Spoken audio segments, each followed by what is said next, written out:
Yeah, bring you home. Yeah, come on.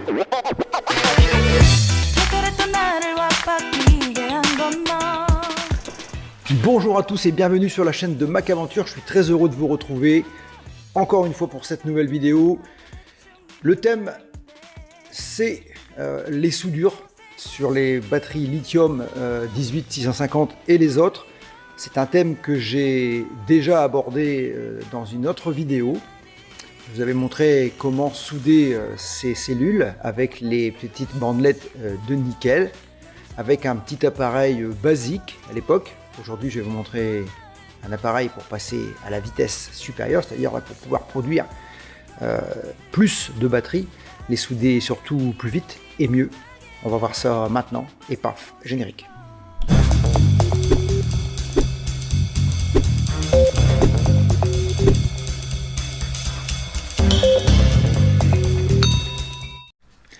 Donc dans une précédente vidéo, je vous avais donc montré comment on va souder les cellules lithium, que ce soit des 18650 ou des 21700, peu importe. Donc je vous avais montré et j'avais donc utilisé ce petit appareil, un spot welder miniaturisé, très fonctionnel, qui fonctionne plutôt pas mal, puisque j'ai déjà réalisé quand même quelques batteries avec.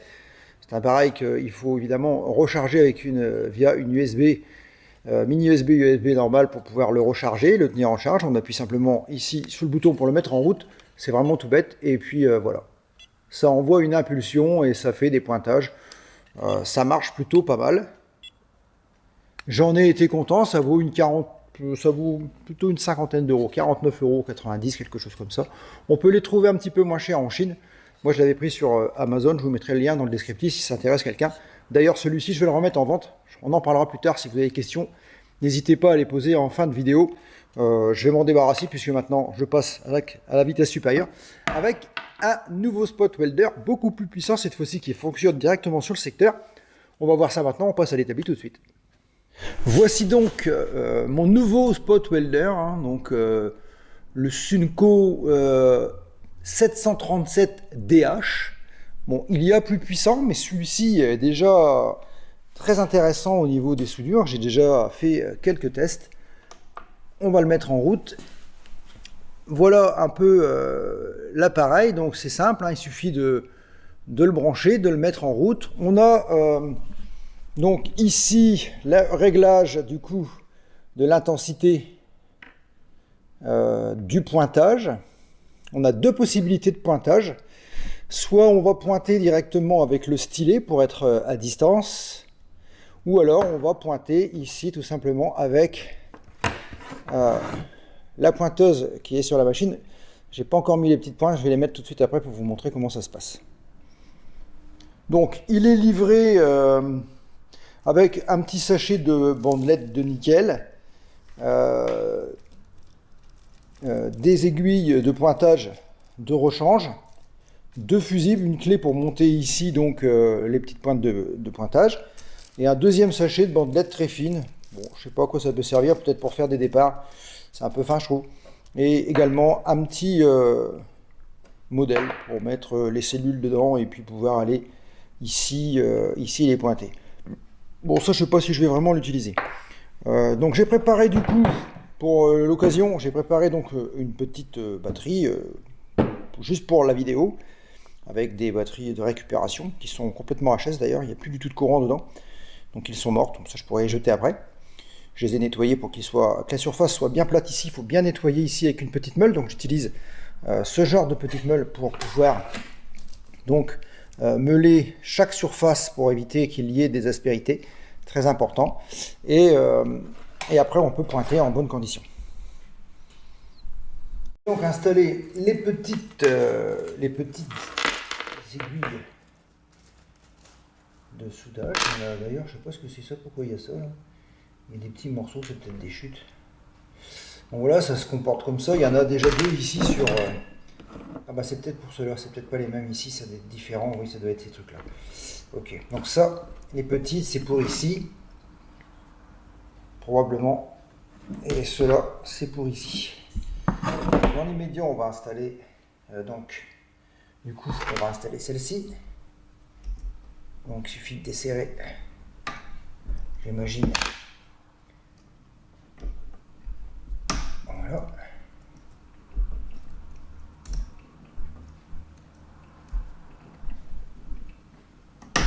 Alors, je vais peut-être l'éteindre pour faire ça, ça serait plus prudent quand même que de faire ça avec l'alimentation.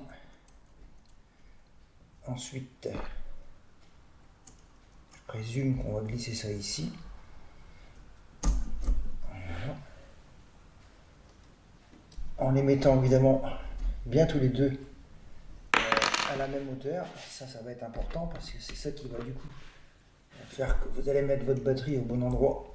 La bonne bande pour souder. On va essayer de mettre ça comme il faut.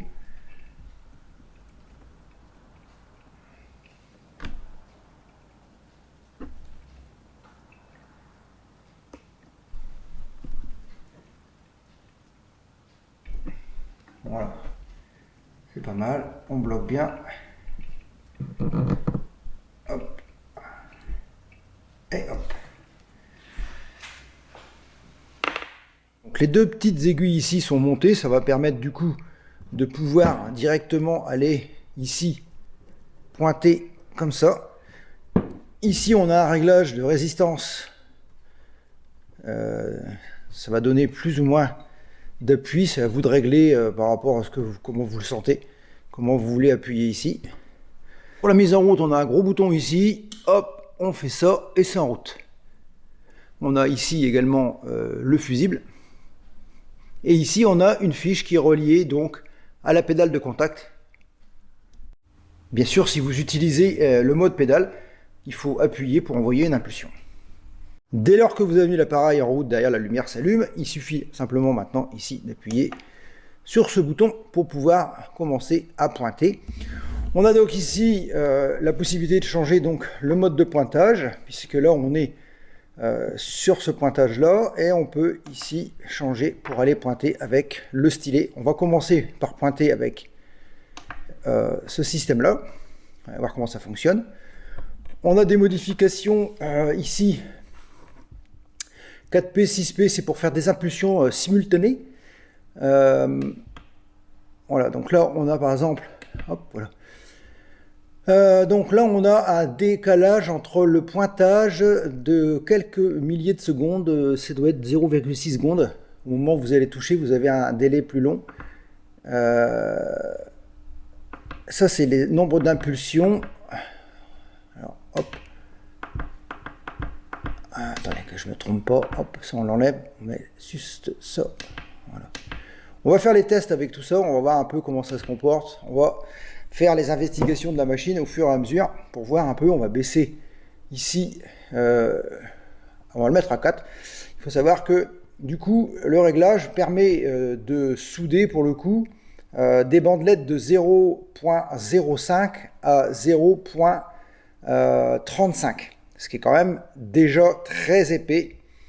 Moi, de mémoire, ça doit être des 0.15, c'est des 0.15, ce qui est largement suffisant pour faire des batteries pour les vélos. Ça marche très très bien. Voyons maintenant au pointage ce que ça donne. Bon, alors j'ai fait un peu de réglage juste un petit peu avant pour vous montrer. Donc j'ai le pied en bas sur la pédale. Je présente ici ma plaquette au endroit et j'appuie. Et c'est soudé. Alors il faut que je prenne le coup parce que voilà. Et là ça nous fait un soudage vraiment parfait. Donc là c'est vraiment très efficace parce qu'on a vraiment un gros pointage qui tient vraiment bien cette fois. Presque un peu trop puissant, je suis à 2, je vais le mettre à 1 histoire de voir si ça fait quelque chose. Voilà, ça suffit. Donc vous voyez, avec très peu d'intensité, on arrive à vraiment pointer correctement, les cellules. C'est vraiment très bien fait. On va voir maintenant avec le stylet comment on peut pointer avec ici la fiche, le stylo, ça va beaucoup mieux. Allez voir. Alors pourquoi utiliser plutôt ça que ça? Tout simplement parce que quand on est ici, par exemple, bon, on n'est pas très c'est pas très pratique. Sur 3, ça va. Sur 4, on pourra pas aller, on pourra souder 4, mais pas 5 par exemple. Donc, je trouve que c'est moins pratique. Donc, on va connecter ça ici, comme ça. Et donc, on va se retrouver avec, du coup, cette fois-ci, l'arme absolue. J'ai fait un peu les réglages hors vidéo, histoire de vous montrer le meilleur de l'appareil, c'est-à-dire que j'ai un peu bidouillé un peu après tous les boutons, histoire de voir le meilleur pointage. Et c'est celui-là. Celui-là, il est vraiment très efficace. Ça va vraiment très vite.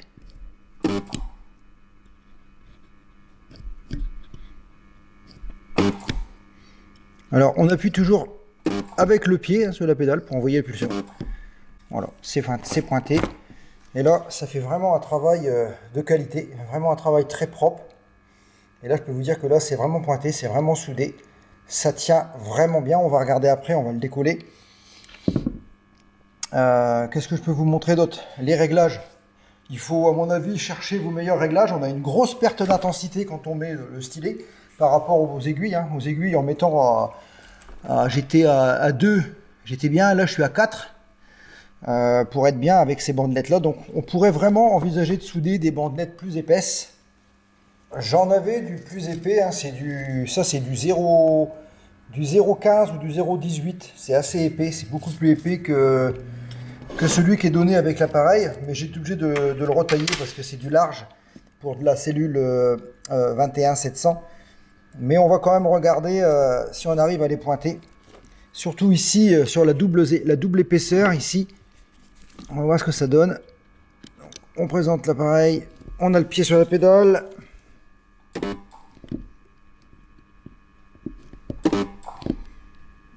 Ça marche très très bien.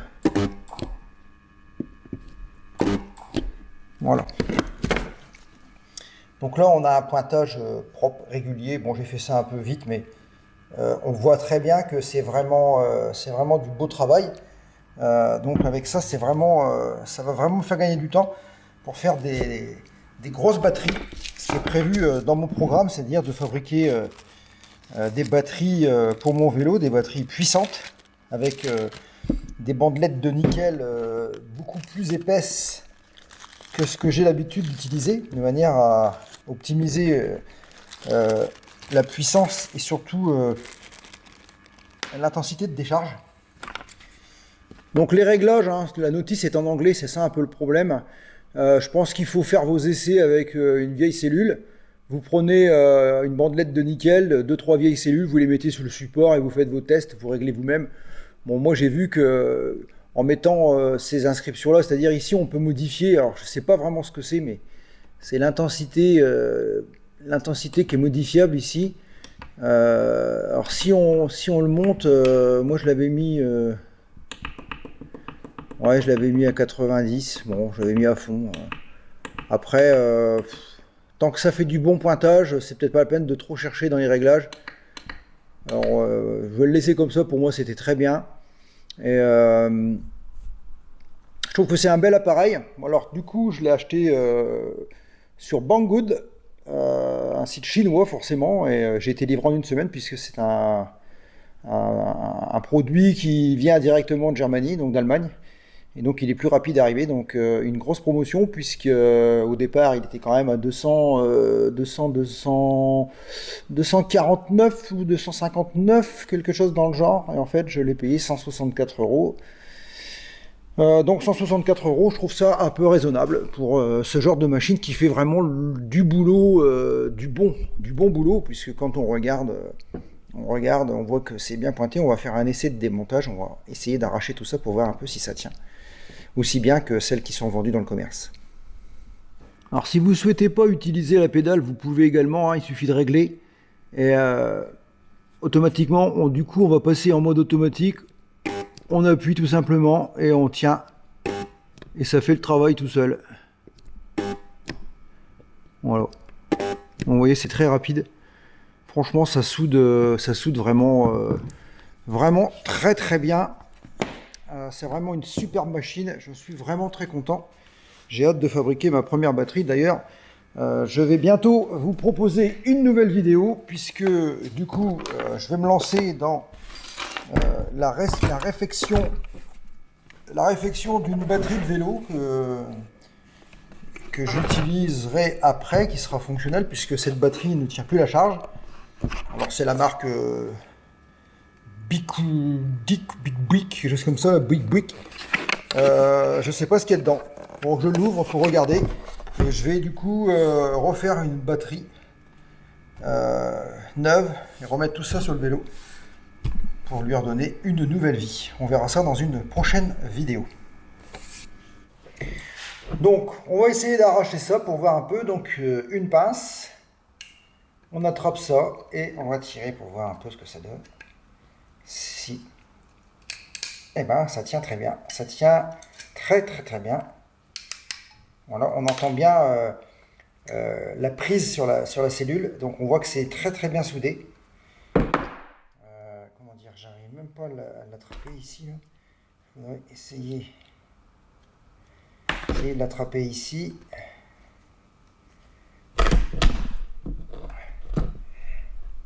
Ah, ça tient vraiment très bien. Voilà. On voit que les morceaux sont bien restés sur la surface de la cellule. Il y a des morceaux de nickel qui sont restés. Ça veut dire que la soudure est bonne. On pourrait même pousser un petit peu la puissance. Donc, il n'y a vraiment pas de souci. On va pouvoir, cette fois, faire des choses sérieusement. Ultime test avec une puissance supérieure pour voir ce que ça donne. Là, j'ai mis la patate. On voit tout de suite que le pointage, il est... Voilà. Et là, on va tout de suite voir qu'on est encore pointé un peu plus puissamment. Je me suis mis à 6. Il y a encore, ça va jusqu'à 10. Donc, vous voyez, on a vraiment une grosse capacité. Et là par contre... Là, j'arrive même pas à l'avoir. On va vous dire. Oui, là, c'est dur. Il faut faire une pesée sur le...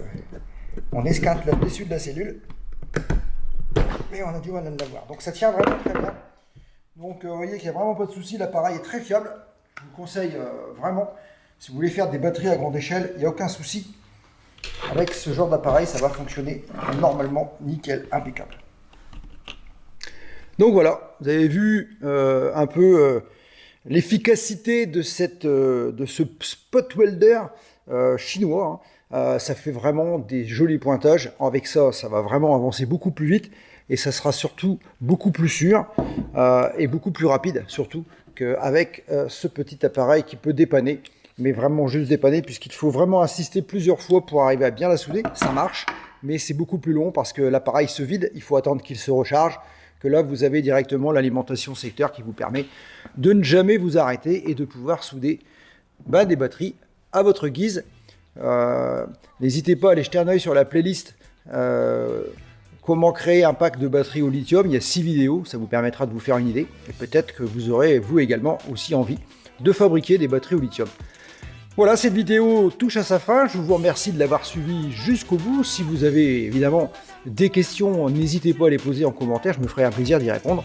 On se retrouve donc très vite. N'oubliez pas quand même au passage de vous abonner en cliquant sur le petit like en bas à droite de l'écran et d'activer les notifications pour ne pas manquer les futures vidéos. On se retrouve très vite. Je vous dis comme d'habitude, ciao, bye bye.